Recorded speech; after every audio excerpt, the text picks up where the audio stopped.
All right, so we got some brand new updates about the First Descendant straight from the dev team. I'm currently having a ton of issues logging into the game. Let me know if you guys are experiencing that as well. Yeah, we're going to talk about that, dive into that one. Plus, is this game 20 times more expensive than Warframe? And we're going to talk about compensation because the community has some very creative thoughts about that one, that they should keep going with the compensation because, yeah, we're definitely going through it with this one for sure. And then we're going to talk about a gameplay mechanic that a lot of you feel is just completely overdone in this type of game, and you kind of want to see that removed. We'll see if you guys agree with that one as well. And a solution for frame rate drops. We'll dive into that as well. But yeah, starting out today, it was rough. It went from like 224,000 players to only 26,000 players. I'm like, what in the hell is going on? And there were major connection issues. In fact, the game was in full-blown maintenance mode pretty much indefinitely. We're out of that maintenance mode currently, and we're back up and running. And the numbers are somewhat recovering. As you can see, we're already back up to 208,000 players within mere hours of the maintenance being over. So it shows how many players were waiting at the gates, willing to get into this game. But we do have some updates from the First Descendant dev team that we're going to dive into right now. So check it out right here. It says this: we have noticed that the game connections are temporarily unavailable. Yeah, we already got that. Then finally said update. Notice of game connection issues. Now they found out that this was mainly due to, guess what? Microsoft network error in Microsoft servers. So good job, Microsoft. But servers are now open. MS Network is not completely recovered. You may experience unstable status of server. So if you guys are experiencing logout issues, login issues like me, yeah, that is the reason why. So hopefully they can get on that. But yeah, some creative compensation ideas right here. Give Bunny Ultimate as compensation for the unplanned maintenance. Yeah, give Booty Bunny. Come on. At least that's what I call her. That would be the ultimate compensation. Give that out for free, No, they're never going to do that because of this right here. I mean, people are still willing to lay down the money. Just spent $70 on Ultimate Bunny. Let me know if you are among the people that have done this. No guilt, okay? No guilt at all. But anyway, yeah, this game, in terms of microtransactions, is definitely catering towards, the whales. It's just the facts. It's just the way it is with this one. But we're going to get into some of the concerns with that in just a moment. Mentioning compensation, though, they also posted this out on Twitter. We sincerely apologize for the inconvenience caused during the opening day. As a token of our apology, we have prepared compensation for you. We will continue to strive to provide a more stable service. I sure hope so. And we got compensation details, gold gain boost plus 30%, Kyber shard gain boost. We got Descendant experience gain boost. So yeah, go ahead and grab those. They stay active, I believe, for 3 days as stated right here. And you can obtain those from the storage area. You'll see like a big mail icon pop up. I'm sure all of you have probably done that already. Just, I think it would be wise to activate those when the stability of the servers increase and not when they're so unstable. At least that's the idea. Or they're going to have to do it again, because if they're going to give us these rewards and compensate us during a time when we can't even log in, then the compensation is completely pointless and they're going to have to redo it again.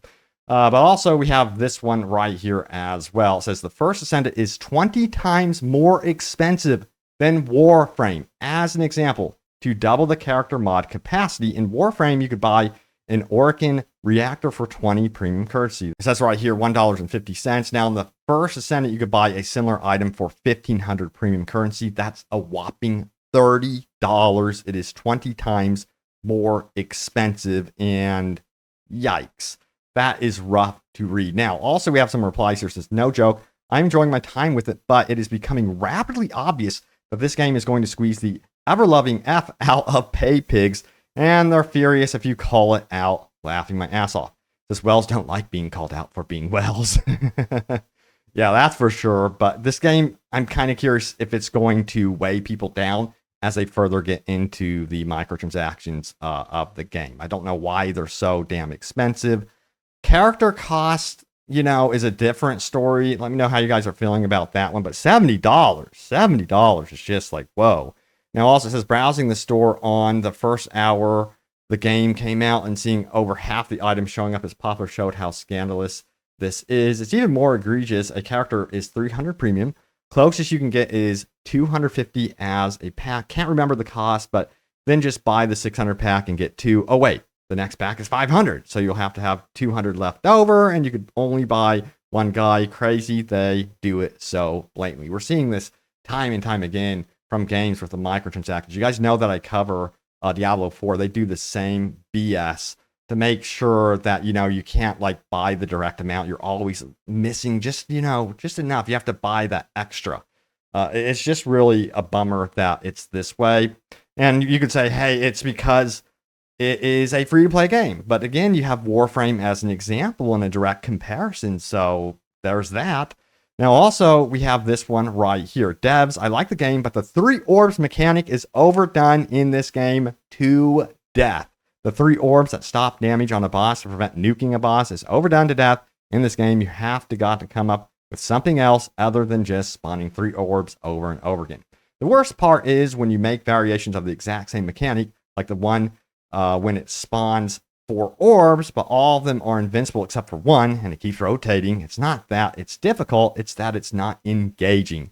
Then there's the other variation that feels like a glitch, where you break all 3 orbs, then they make you do it again, instantly without waiting, then you break them all, and they make you do it again and again and again, and finally, they let you hurt the guy. The bosses are already bullet sponges.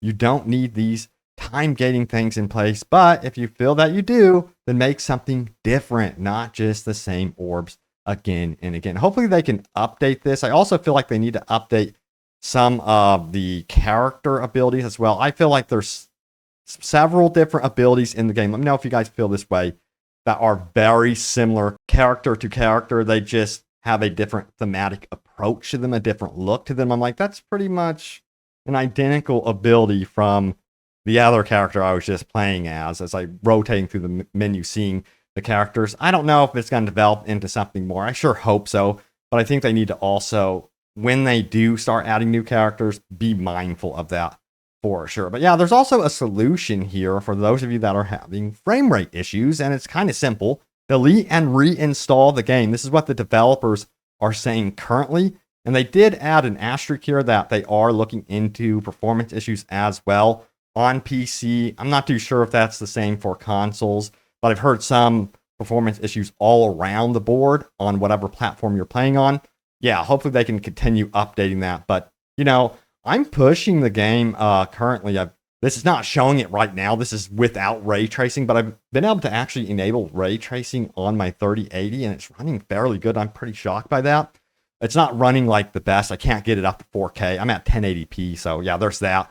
That's a pretty big sacrifice, but I really want the ray tracing in the game. So I personally think it's worth it. But yeah, hopefully they can continue fine-tuning the game, adjusting a lot of the performance issues and updating it. So yeah, I'll keep you guys in the know about that one. But let's go over your top comments. Remember, leave a comment down below. I really wish I had like more footage for you guys. I just unlocked Bunny, but I got locked out and I'm struggling to get logged back in. But yeah, let's get into your comments. It says, what did everybody expect? It is a Korean grinder made by Nexon. The writing was on the wall, but I have to give them credit. You can play the game at launch. Can't say that for any recent live services. Yeah, on and off, you can play it one moment, the next moment you're disconnected. Good luck, currently. Hopefully they can get this stabilized. It's free, meaning I'm fine with checking it out. The core aspects being fun and the dev team being willing to improve it is all I ask for from a free game. I have to admit, seeing the player count right now, let me refresh it and see if it's like skyrocketed downward. Oh, damn. Yeah, actually, if we have an update about the player count, once again, you can see almost like 100,000 people were booted out of the game. So you can see that there's definitely connection issues going on right now with this game. They've got to get this fine-tuned and much better if people are going to stick around through a lot of these connection issues. We need compensation. We need the booty bunny.